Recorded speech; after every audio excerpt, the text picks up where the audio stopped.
Hi, Captain. Welcome to Timeline Conversation. Thank you for having me here, Wafa. It's a pleasure from my side. Thank you very much again. So, where are you now? My ship is presently en route to Mumbai. We'll be reaching Mumbai tomorrow on the 12th of June, Okay. like 8:30 in the morning. We're going to discharge the cargo of oil in Mumbai, coming to PPCL terminal. So, you might have heard about the fire on ship of Kerala coast, right?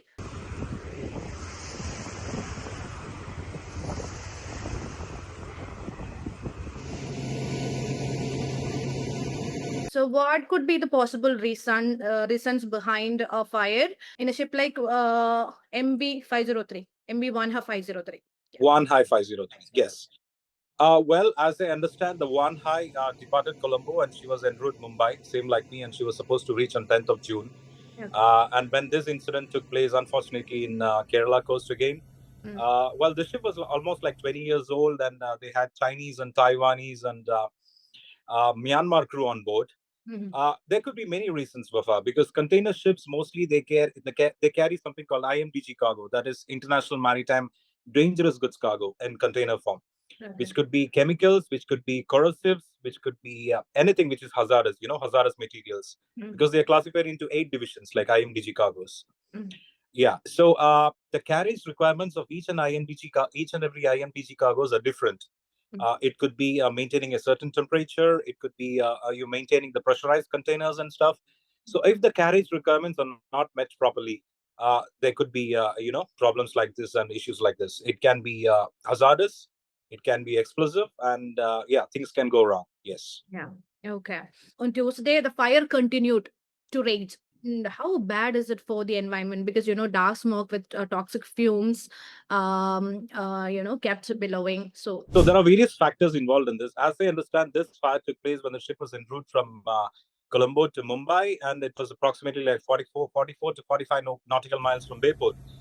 That is one of a prominent, even though it's a small port, it used to be one of the oldest port in India, as far as I understand, Bayport.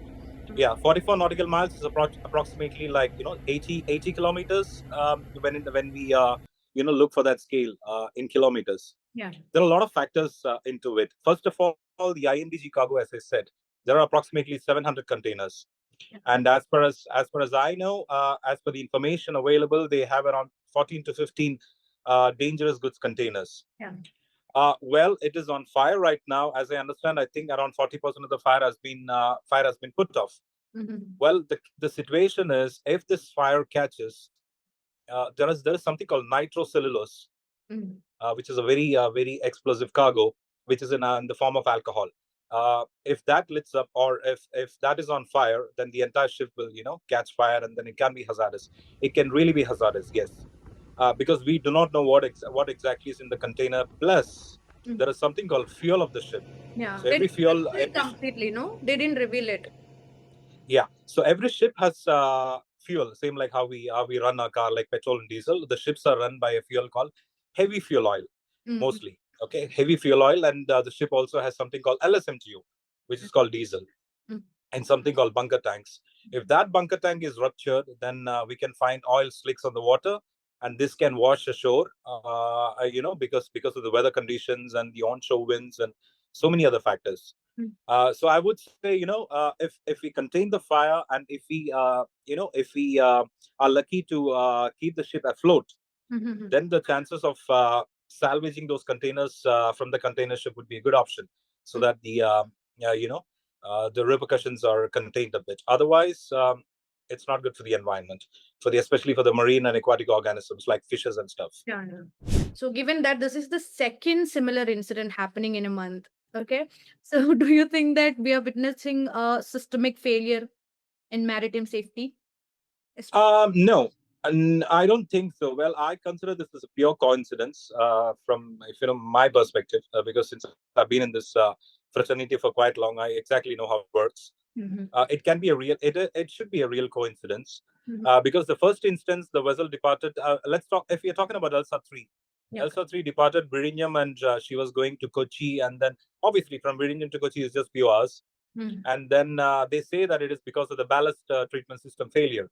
So ballast is something which so when the ship is light, we take in the ballast. Ballast is nothing but take in water to stabilize and maintain the stability of the vessel. Mm. So if the ballast system is not working properly, obviously the ship will develop a list. List in the sense the ship will tilt to one side, and if the ship tilts to one side because of the stability issue, the vessel can the water can come in and the vessel can capsize. Okay. That must have happened in Elsa 3. And regarding the coincidence of One High, this ship departed Colombo. It was not our port. The starting point was not our port, and the ship was going to Mumbai. Mm-hmm. Well, the route is like that. Obviously, it has to pass to the west coast of India, Mm-hmm. and especially the Kerala coast. Um, so it's about the failure. I wouldn't say it's we exactly do not know, Wafa, to be honest with you. It's too early to comment on what would have happened because there are a lot of parties involved in it. The pure investigation process of such an incident it comes on a very large scale. So a lot of people, a lot of stakes are involved in this, like PNI Club, the MMD, the DG Shipping. So everybody will carry out a proper interview, and then I think it's going to take a few months to for them to come out with a proper report. How exactly what went wrong? Yeah. Okay. So, since this situation or incident befell, I think INS Rutledge is there. So there are people to maintain or to, take measures and all. So, do you think that we are well equipped to manage the situation? Yes, we did. I would say that the Indian Coast Guard and the Indian government, especially the DG Shipping, who works on the India under the Indian government, has done a terrific effort. Back to back rescue operations within a month. Yeah, it's exemplary work, I would say, because all the resources. I do not know how much resources are available in the Kerala coast to fight the fire on such scale. Yeah. Because as I understand, if when something like this happened, they had to dispatch all their Coast Guard vessels right from Mumbai or from the major port Samudra called Bangalore. Prahari vessels, something like that. Exactly, yes. Exactly, yes. So they came in, they rushed to the spot, and they are doing a wonderful job. They arrived even before the salvos arrived, actually, because in such operation, when a ship meets with an accident, there is something called salvage operation, which is carried out. There are two kinds of salvage operation. One is a pure salvage, and the other one is contract salvage. Okay. Yeah. So before they came, the Coast Guard came into the area, and they started fighting fire. And as we understand, 40% of the fire has been contained. And let's keep our fingers crossed and expect that we contain all the fire, and we are lucky to keep the ship afloat. Yeah, hoping for the best actually. So, Hope for the best. Yes. if you are a captain, how dangerous is it for crew members when flammable and toxic cargo is involved in such a fire? Oh yes. Yes, the crew members, especially it's I would say it's a very dangerous job. I would say for the Mhm. people out at sea, especially on the ships which are carrying dangerous goods cargo, and anything can happen, right? Anything can happen at any point of time Mhm. because the ship is it's all technical failure can happen. It happens. It has happened all the time Mhm. on a minor scale, on a major scale. But something like fire, if it is not contained within a particular period of time, and then we have containers adjacent to this hazardous cargo containers, which can become explosive. So especially the crew is, they are doing a very tough job, and they are What very vulnerable. survival chances do they have? See, in this case, we are very lucky that this happened approximately 80 kilometers from 80 kilometers from Kerala coast. But just imagine, I'm coming all the way from Houston, like traveling 12,000 nautical miles. Mhm. If this would have happened, like 2,000 miles, 3,000 miles inside, I don't think anybody, would be able to arrive on time and contain this fire and rescue the people. So in this case, I would say the crew were really lucky. I mean, their families are very lucky. They should thank their stars Hmm. that they were close to the Kerala coast, and Indian government has done a wonderful job in rescuing them until now. So, how do these floating containers, particularly those with hazardous materials, pose risk to other ships? Yes, it does. Now, what happens is, Wafa, when the ship catches fire, when the ship catches fire, obviously the fire triangle is basically on oxygen. So a fire happens by a process called a fire triangle. So there are three elements, in it. One is oxygen, one is fuel, and then combustible material, of course. Yeah. And when this three happens, then the fire lights. The fire happens. So this containers, which is on fire, if the fire is not extinguished or if it is not put off, then this can fall into the water. All the remnants of this fire can fall into the water, which carbon monoxide and all these chemicals, and it's not good for the fishing community, because they'll be exposed, and the fishes will be consuming this, and then this will be washed ashore. This can be washed ashore, depending upon the weather criteria. I don't know how much time it is going to take, but it depends So upon what the set and happens drift. after, right? The container. Yes, Mm-hmm. exactly. Yes. So it'll wash ashore. Definitely, it'll wash ashore. But it all depends how long it is going to take, for it to reach ashore. Mm-hmm. Yeah, so I would suggest, I would say the fishing community should refrain from going close and fishing, close to the close into the close proximity of this container vessel, so that so that we get some nice edible fishes and not the contaminated ones. So, how are firefighting and salvage operation typically conducted at sea, especially when the vessel is unstable or listing? Yes. So the first thing is, Wafa, when the ship is capsized, when the ship is on fire, obviously the master means the captain of the vessel, informs the company. And there is something, as I said, there are two forms of salvages. One is pure salvage, one is contract salvage. Yeah. Pure salvage is something a salvage company can directly come to the vessel. They can start the salvage operation. They contain the vessel because every ship is insured. For your information, the ship is insured by something called hull and machinery insurance. Okay. And then we have something called P&I club, where all the crew is insured. Even the cargoes are insured. Either the oil which we carry, all the containers which we carry, everything is insured. Okay. But in order to get this insurance, the salvage operation has to come on scene. They have to prove themselves, saying that we have contained the fire, we have rescued the fire, we have rescued the people, we have extinguished the fire, and this will be proved in the court of law, as of how much they've contained, how much they have assisted the owners and the vessel in containing the fire, and they are paid according to it. So there is a saying called no cure, no pay, according to the salvage. So salvage operation, well, as I understand, there are a few salvage companies which are based in India. Like one of the prominent ones is called Smith Salvage. They have their operations based in UAE. They have their few operations, tugs, salvage tugs, which are available in Mumbai or on the east coast of India.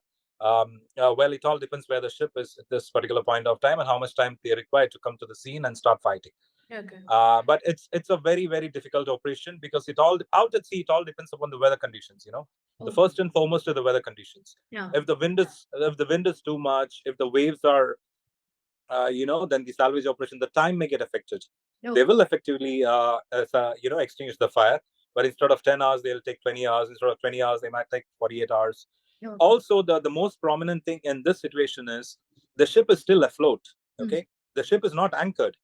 Now, because of the wind and because of the currents, the ship can drift towards drift towards the shore. So what I understand from the salvage operation is, right, they are trying to connect a towing line to the vessel and tow the ship away from the coast, so that the minimum environment damages occur to the Indian coast. Okay. Okay. So these are the biggest challenges, right?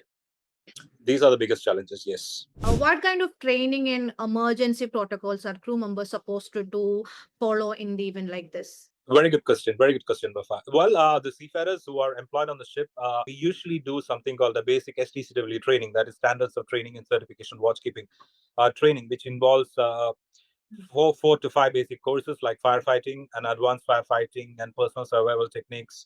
So every crew member is supposed to refresh this training every 5 years as per the requirement of Manila Convention, and all the crew members on board are well versed of fighting the fire to an extent. Yes. Also, to the fact that we have a very stringent requirements on the ship, on every ship, every kind of ship, whatever it may be. Let it be an oil tanker, let it be a container vessel, let it be a bulk carrier. We do something called drills, every week, where we do the boat and fire drills, how to contain the fire, so that at any given point of time we are fully trained of how to fight the fire, how to use the resources what we have on board to contain the particular kind of fire. But in real scenario, because the people do get panic, right? In real scenario, and drill is different. Okay, in such accidents, who holds the primary responsibility? The ship operator, the flag state in the case of Singapore, or the ports involved? Well, the primary responsibility of a ship when the ship is out at sea is of master, that is the captain on board. Yeah. The primary responsibility. It all boils down to various other things. Say, for example, as you rightly said, the flag state is involved.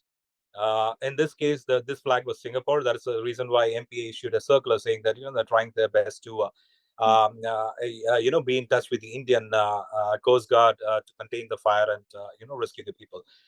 There is something called class as well. Mm. something called class. The vessel is classified under various classes, Mm. and the owners, of course, owners do have definitely is their ship. They do have particular responsibilities. So I would say it's a mixture of everything. A lot of parties involved in this, Mm. a lot of stakeholders, and also the owner of the cargo, whose cargo is being carried, because Mm. their money is at stake too. It's an amount, enormous amount of money. Okay. So are international standards being followed rigorously in such vessels? Oh yes, every vessel will have to follow a rigorous international standard, because nowadays, because of the commercial operations, we have certain thing called the port state control, where the port state control can, board the ship when the vessel is in port. They can check each and every system, like the life saving appliances and the firefighting systems on board. And nowadays, especially on tankers, we have something called the wetting inspection, Mm. which happens like every 3 or 4 months. The ship is vetted based on everything, right from the paperwork to all the safety systems, Mm. and permit to work and everything. So it's yes, they are. We are scrutinized in every single way to maintain the international standards. But again, it depends upon the age of the ship. Age of the ship is a major factor. Mm. Of certain. So for everything, age is a big factor when it comes to ship, or let it be in case of any vehicle, I would say. So, as a captain, how do you assess the risk involved when a vessel carrying highly flammable and hazardous materials like nitrocellulose is left unmanned and adrift with an active fire near fuel tanks? Like, it is carried near only. Yeah. Yes. So as I said, Gofa, there is something called when the ship is carrying dangerous cargo. That is the IMDG cargo, as I said before, the International Maritime Dangerous Goods Cargo. There is a publication on board called IMDG. IMDG. Okay. They have supplements which Mm. exactly and clearly mentions Mm. the carriage requirements of some containers. Like for example, if nitrocellulose is being carried, how where should this be stored on board? How many meters from the bunker tanks? How it should be stored on board and how it should be carried. Okay. Okay, so it has to be maybe the nitrocellulose would have to be kept like 100 meters or 60 meters from the bunker tanks or from the accommodation or something. So the ship would have definitely followed its requirements, because the storage requirements of the containers are planned by very expert personnel ashore, Mm. and they would have done that. But in this case, I do not know what exactly went wrong, because of this fire. I mean, yeah, the reason for this fire. Mm. And if the nitrocellulose, as you rightly said, if it comes in contact with the bunker tags, Mhm. it can cause explosion because it is hazardous. Yes. Yeah, okay. And in such high stake emergencies, what are the key steps you believe should be taken or prioritized immediately? Like, especially when, expert firefighting personnel have yet to be deployed. Because you only, the crew will be there, right? Yeah, exactly. Yes. So there are three things involved in it. One is the asset, that is a ship, the Yeah. ship owner's asset, that is a ship. Second thing is the cargo, which is being carried, the owners of the cargo. Mm-hmm. Third thing is the environmental concern, and the fourth thing is obviously, as you rightly said, the crew safety. So in this situation, I mean, from the preliminary information, we came to know that there are 22 people crew on board, out of which 18 of them jumped into the water, and I believe that What are those people who hospitals? jumped into the water were rescued and they were taken to Mangalore. Yeah. And four of them are still missing. We do not know what it is, because it's very tough to rescue such people after a few hours. Okay. The survival of people once they fall into the water, you know, the chances are a little low if it is more than 24 hours or 48 hours or so. Yeah, so that's how it is. So the most important thing, what the salvers and the coast guard must be trying to do now, is to tow the ship away from the coast as as far as possible, and Okay. contain the fire, and keep the ship afloat. Mm-hmm. Then the salvors can bring in a big barge and then transfer those containers onto it, Mm. and then tow the vessel to maybe a place where it can be condemned, or yes, something like that. Okay, like, do you think that these measures should be taken, or what role should Indian authorities, like the Director General of Shipping of the Coast Guard, play to prevent future incidents, like involving hazardous cargo near our coast? See, Indian DG shipping has always been very proactive right from the beginning because we have a very long history of seafaring Mm. on ships, and of course, our Indian governments have done exemplary well in ratification of all the conventions which are in place. They're Mm-hmm. doing a very good job, and they're doing their best. MMD is releasing a lot of circulars in terms of safety and stuff, Yeah. but we do not know. This is a very unfortunate incident back to back, so let's I think we'll have to wait and see how the DG responds to it, and what actions they might take in the future. Yeah. Okay. Depends upon the investigation. Okay. So, do you think that increasing maritime traffic and global shipping demand are outpacing safety infrastructure and oversight, especially in the Indian Ocean region? Well, this area is one of a very traffic bound area. It's the traffic is a lot, I would say, because Yeah. there are a lot of factors involved. There are fishing vessels, of course. Indian coast have enormous amount of fishing vessels. Mm. Fishing in the proximity of the shore, and we got the ports like Mumbai and India being the fourth largest economy in the world, and then 4 trillion economy. We have containers coming and going out. We import a lot of oil from the other countries, Mm. so obviously the traffic is a lot of traffic is there, and definitely it is going to increase. It'll not decrease. Mm. It'll definitely increase over the next few years. Mm. Yeah, so there is nothing much we could do regarding the traffic. Mm. All we could do is to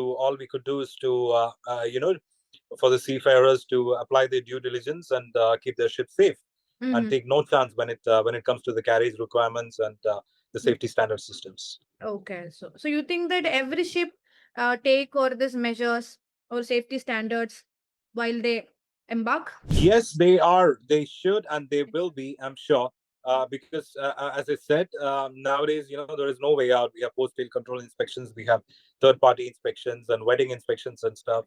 So I don't think any crew would take life easy on board in this particular scenario.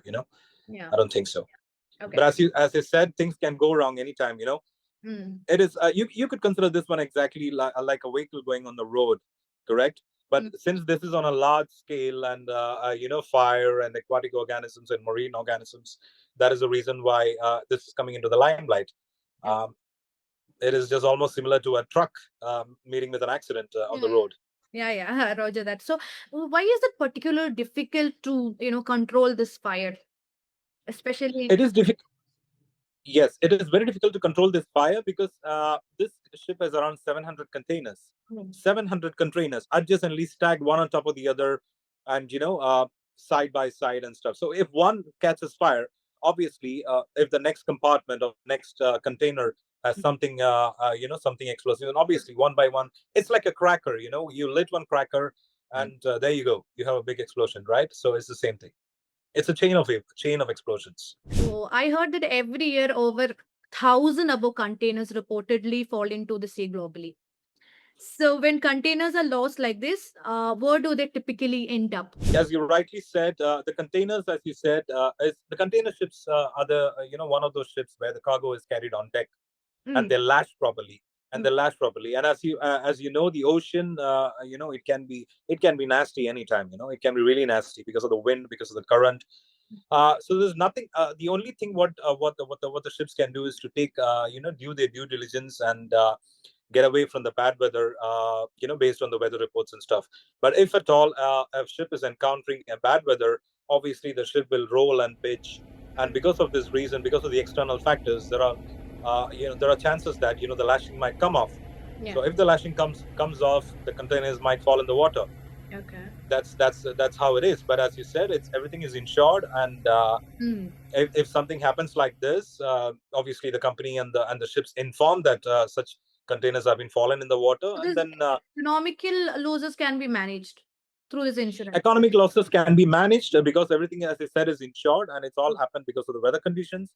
Okay. So if the ships and the company can prove that it's all because of the weather conditions and they've taken the due diligence, Okay. then it'll be accounted for. Okay. So off the topic, since you are a captain, there will be aspiring candidates to become merchant navy officer like you. Yes. So okay, what are the ways to learn and pursue this career? Well, there are a lot of things what a candidate can do, or or a person who wish to join the merchant navy can do. They can.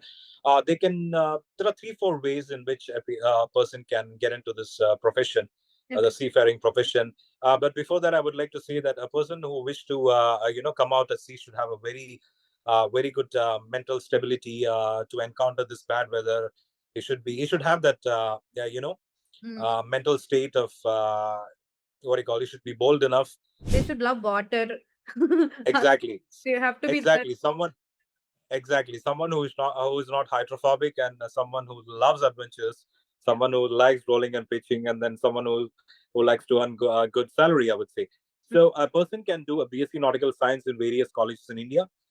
We have various colleges in Mumbai, Chennai, even Kochi for that matter, called Eurotech. Okay. The other way is to do an engineering, or to a marine engineering or a mechanical engineering from reputed institutes all over India, and after which they can try in one of the shipping companies to come out to sea as a cadet, like a deck cadet, or a trainee marine engineer, and then start off their career with that. Okay. Okay. Thank you so much for that. No worries, my pleasure. So that was such an insightful conversation. Thank you very much, Prafa. Thank you very much for having me here. And I wish you a safe voyage. Thank you very much. Thank you very much.